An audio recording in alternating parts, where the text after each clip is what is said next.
Multiple people were shot at the 36th Street subway station in Brooklyn, New York on Tuesday morning. The fire department of New York reported that several undetonated devices were also found. The FNDY further reported that 13 people have been transported to area hospitals. The New York Police Department said that no active explosive devices have been discovered. A preliminary investigation shows that 5 people were reportedly shot and a smoke device was detonated at the subway station.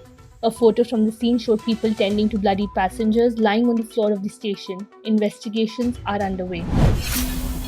Bail plea of a JNU student, Sharjeel Imam, was rejected by a Delhi court on Monday, stating that the evidence against him were prima facie true. Sharjeel Imam was arrested under the stringent Unlawful Activities Prevention Act in connection with the Northeast Delhi riots. Imam is accused of conspiring in the Northeast Delhi riots along with 17 other persons, including student activists Umar Khalid, Natasha Narwal, and Devangana Kalita. Recently, a Delhi court had dismissed the bail plea of a former JNU student and a co-accused in the case, Umar Khalid.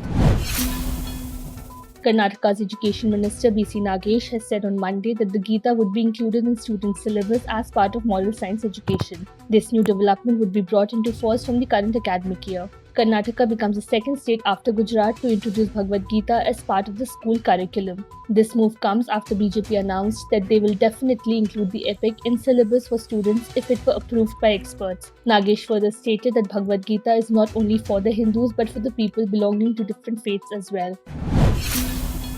Shehbaz Sharif was elected as the new Pakistan Prime Minister yesterday. In a decision taken on his first day in office on Tuesday, Sharif abolished 2 weekly offs in government offices and also changed their timings. This was done in an attempt to revive the current economic situation of the country. The Prime Minister changed the office timings to 8 am instead of 10 am. He also announced that only Sunday will be the weekly off day in the government offices. He further announced the immediate implementation of the decision made regarding increase in pension and minimum wage of Rs 25,000. At least 3 people were injured in a stampede-like situation at the Tirumala Shrine in Andhra Pradesh's Tirupati on Tuesday afternoon.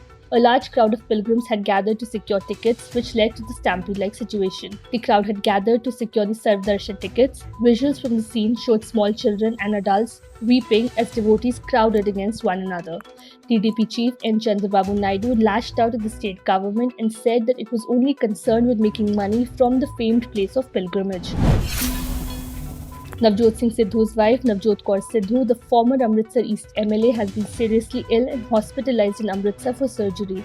Reports suggest that the former MLA has been admitted for the removal of stone at the Fortis Hospital. Navjot Singh Sidhu took to Twitter on Tuesday and tweeted that his wife has been seriously ill since 2 days and has been hospitalized for surgery. The surgery is all set to take place on Tuesday. Navjot Kaur Sidhu was very active during the recent assembly elections in Punjab's Amritsar East constituency.